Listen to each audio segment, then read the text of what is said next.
اس novel کی کہانی دو سہیلیوں قدسیہ اور حوریہ کے گرد گھومتی ہے جو عفان سے محبت کرتی ہیں۔ عفان قدسیہ سے شادی کرنا چاہتا ہے پر حوریہ عفان اور قدسیہ کی چھپی محبت کے بارے میں اس کے گھر والوں کو بتا دیتی ہے تاکہ وہ کسی طرح عفان سے شادی کر سکے۔ اس طرح حوریہ اپنی محبت کو حاصل کرنے میں کامیاب تو ہو جاتی ہے پر عفان کو جب اس حقیقت کا پتہ چلتا ہے کہ حوریہ نے قدسیہ کے خلاف سازش کی تھی تو وہ بھی حوریہ سے نفرت کرنا شروع کر دیتا ہے۔ اس طرح حوریہ اپنی محبت کو پا کر بھی ناکام رہتی ہے۔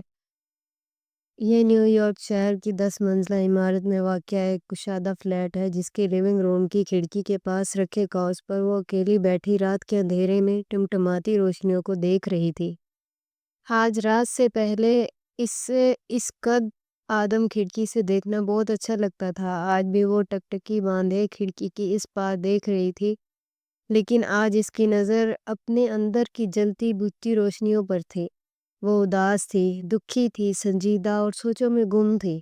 ان سوچوں میں جو یکدم ہی اس پر حملہ آور ہوئے تھے۔ اسے نت نئے خیال آ رہے تھے، وہ کچھ خوف زدہ تھی۔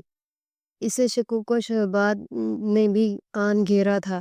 وہ گزرے ہوئے کل سے مختلف آج ایک نئی ہور تھی۔ ایسی ہور جس کا سکون یکدم سے ہی کوئی اڑا لے گیا۔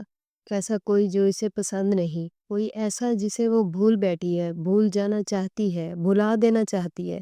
اگر وہ اس کے دل میں یا اندر کہیں بھی ہے تو چند گھنٹے قبل جو ڈریس اس نے بہت شوق سے پہنا تھا اب وہ اسے قابل نفرت لگ رہا تھا۔ بالوں کو اس نے اپنے ہاتھوں سے بے ترتیب کر دیا تھا۔ غصے اور بے قراری سے گھر میں گہرا سناٹا ہے۔ اس لیے بھی کیونکہ گھر کے دو افراد میں سے ایک اپنے بیڈ روم میں سو چکا ہے اور ایک کاؤچ پر پامال سا بیٹھا ہے۔ چند گھنٹے قبل وہ خوش اور پرجوش تھی۔ اس نے وکٹوریہ اسکیم فیشن لائن کا وہ ٹاپ پہنا تھا جو اس کی وارڈروب میں اپنی طرز اور دلکشی میں انوکھا اور یکتا تھا۔ ٹاپ آف وائٹ کلر کا تھا جس پر ہم رنگی سٹونز کا ستاروں جیسا چھڑکاؤ تھا۔ یہ ایک بہترین مغربی ڈریس تھا جسے اس کے بھائی نے خاص برطانیہ سے لے کر اسے گفٹ کیا تھا۔ اس ڈریس میں خود کو بار بار آئینے میں دیکھ رہی تھی اور خود کو خود ہی سراہ رہی تھی۔ میک اپ کے نام پر اس نے صرف ہلکے گلابی رنگ کا لپ گلوس لگایا تھا اور اس کے لیے بھی یہ بہت تھا۔ وہ سوتے سے اٹھ کر بھی کہیں چلی جاتی تو بھی محفل لوٹ لیتی تو بھی سب نظریں اسی پر واری جاتی۔ اب تو وہ پھر دل سے دل لگا کر تیار ہو رہی تھی۔ کیسی لگ رہی ہوں میں؟ اپنے پیچھے اسے کھڑا دیکھ کر وہ پلٹ کر اس سے پوچھنے لگی۔ این اس کے قریب ہو کر وہ مبہوت اسے دیکھتا ہی رہا۔ پھر وہ انداز سے آنکھیں چپکا کر باربی ڈول کی طرح ٹاپ کا کونا پکڑ کر ذرا ایسا گھومی اور پھر ہنسنے لگی۔ اب بتاؤ، اس نے کہا۔ اس نے نہیں بتایا اور اس کے بال رولر سے آزاد کرنے لگا۔ اس کا منہ بن گیا، ہونٹ اس نے جان بوجھ کر مزید لٹکا لی۔ تم جانتی ہو کہ تم کیسی لگ رہی ہو؟ پہلے وہ مسکرایا پھر کہہ دیا۔ تم میری تعریف نہیں کر سکتے، تمہیں تعریف کی ضرورت ہی نہیں ہے۔ ایسے ختم کرنے والے انداز سے تو کوئی بات شروع ہی نہیں کی جا سکتی۔ تم پر سب تعریفیں ختم ہیں۔ وہ مسکرایا، وہ بھی مسکرا دی۔ ایسے ٹھیک ہے، ہر بار ایسے ہی۔ یعنی عورت وہ مورت ہے جو تعریف سے جاگ اٹھتی ہے۔ نہیں، عورت وہ مورت ہے جو محبت سے زندہ ہو جاتی ہے۔ زندگی کی ہر بہار اس میں اتر کر کھل اٹھتی ہے۔ وہ بہاریں پھر امر ہو جاتی ہیں۔ یہ فلسفہ ہے یا شاعری؟ اس نے سر کھجایا۔ یہ محبت ہے، تم سے میری، مجھ میں تمہاری۔ وہ خاموش ہو گیا۔ اسے بھی خاموش ہی ہونا پڑا۔ وہ اس کے ساتھ اس کے دوست کے ہاؤس وارمنگ پارٹی میں جا رہی تھی۔ نیو یارک سٹی میں یہ اس کی پہلی باقاعدہ آؤٹنگ تھی۔ شاپنگ اور چند بار کے ڈنر کے علاوہ وہ 2-2.5 ماہ ایک فلیٹ میں بیکار بند پڑے رہنے کے بعد اسے پارٹی میں جانا اچھا لگ رہا تھا۔ وہ پہلی بار کپل کی صورت میں اس کے دوستوں اور دوسرے لوگ لوگوں سے متعارف ہونے جا رہی تھی۔ اسے یہ سوچ کر ہی بہت اچھا لگتا تھا کہ وہ اس کا ہاتھ پکڑے اور دوسروں کو یہ بتائے یہ میری وائف ہے۔ مزید اگر وہ یہ کہہ دے مائی سویٹ ہارٹ تو کمال ہی ہو جائے۔ اور لوگ ان دونوں کو دیکھتے ہی رشک کرنے لگے۔ ان دونوں پر کیا یا نہیں مگر اس کے حسن پر ضرور کیا۔ اسے دیکھ کر سب دنگ رہ گئے۔ پارٹی میں اس کی سوچ سے بھی زیادہ لوگ تھے۔ یہ کون سی ہاؤسنگ وارمنگ پارٹی نہیں تھی۔ پارٹی کے لیے خاصا اہتمام کیا گیا تھا۔ میوزک بینڈ اپنے فن کا مظاہرہ کر رہا تھا۔ بہت زبردست پارٹی ہے۔ وہ خوش ہوئی۔ بہت بھیڑ ہے۔ وہ ناراض نظر آنے لگا۔ تمہارے ہی دوست ہے سب، انہیں بھیڑ کہہ رہے ہو؟ اس کا منہ بن گیا۔ پھر صرف آدھے ہی گھنٹے بعد وہ اسے اپنے ساتھ کار میں لیے بیٹھا تھا۔ بہت خوش ہو؟ سوال تو ٹھیک ہے پر انداز۔ ہاں وہ مسکرائی۔ اس کے انداز پر غور نہیں کیا۔ بہت تعریف کی جا رہی تھی تمہاری، اس لیے بھی وہ کھلکھلائی۔ اور مردوں نے کی ہے اس لیے بھی۔ اس کا لہجہ بدلا، اس کی کھلکھلاہٹ تھمی۔ اس کی طرف الجھ کر دیکھا۔ کیا وہ مذاق کر رہا تھا؟ وہ اس کی طرف دیکھتی ہی رہی، لیکن وہ مذاق کے انداز نہیں تھے۔ مطلب اس کی سمجھ میں نہیں آیا کیا پوچھے۔ مطلب صاف ہے، عورتیں ویسے بھی تبدیلی پسند کرتی ہیں۔ میں نے کس تبدیلی کو پسند کیا؟ خود کو دیکھو اور سوچو۔ وہ سب تمہاری تعریف کر رہے تھے اور تم خوش ہو رہی تھی، اٹھلا رہی تھی۔ تو کیا میں مسکراتی نا؟ مسکرانا برا ہے؟ نہیں، مسکرانا برا نہیں ہے، خاص کر خود کو نمایاں کرنے کے لیے۔ میں نے کب خود کو نمایاں کیا؟ وہ سب تمہارے ہی دوست تھے، ایسی باتیں میرے لیے کیوں؟ وہ سب مرد تھے۔ مجھے نہیں معلوم کہ وہ کون تھے۔ وہ جو بھی تھے، میں ان سے تمہارے تعلق سے مل رہی تھی۔ تم بھی میرے ساتھ ہی تھے، تم خود ملوا رہے تھے سب سے۔ اگر اعتراض تھا تو مت ملواتے۔ ایسے اتنی باتیں، وہ بھی میرے لیے۔ اس نے بمشکل اپنا رونا روکا۔ وہ تم سے تعلقات بنا رہے تھے اور تم تعلقات؟ اور میں کیا؟ اس کی اونچی آواز ہو گئی۔ اور میں کیا؟ وہ چلائی۔ وہ ایسے خاموش ہوا جیسے جواب تو اس کے پاس ہزار ہیں مگر وہ انہیں بیان نہیں کرنا چاہتا۔ مجھے کسی سے تعلقات بنانے کی ضرورت نہیں ہے، تمہارا تعلق کافی ہے میرے لیے۔ ایک ہی تعلق تو کافی نہیں ہوتا نا تم سب کے لیے۔ اس نے جانے کیوں یہی طنز کیا اس پر۔ مجھے کس سب میں شامل کر رہے ہو؟ اسے جھٹکا لگا۔ وہی جو تم ہو۔ کیا ہوں میں؟ بیوی ہوں تمہاری، اور کیا ہوں؟ اب تو ہر صورت معلوم کرنا چاہتی تھی کہ اتنی ساری باتوں کا مطلب کیا ہے۔ تو بیوی بن کر ہی رہو نا۔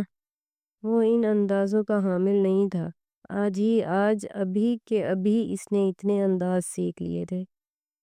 بیوی ہی تو بنی ہوں، ورنہ تم بتا دو کیسے بنتے ہیں۔ وہ اس ساری صورتحال کو سمجھنے سے قاصر تھی۔ خود کو ذرا تسلی دینے کے لیے اس نے یہی سوچ لیا کہ شاید وہ آج پریشان ہے، اور اس پریشان کو مزید پریشان نہ کرنے کے لیے کھڑکی سے باہر دیکھنے لگی۔ ہم کہاں جا رہے ہیں؟ گھر کی طرف جانے والی سڑک کو پہچان کر اس نے پوچھا۔ گھر؟ اس کی آواز اس کے موڈ سے بھی زیادہ خراب تھی۔ تم نے کہا تھا ہم ڈنر کے لیے جا رہے ہیں۔ ڈنر تم گھر کرنا۔ تم اس لیے مجھے وہاں سے اتنی جلدی لے کر آئے ہو؟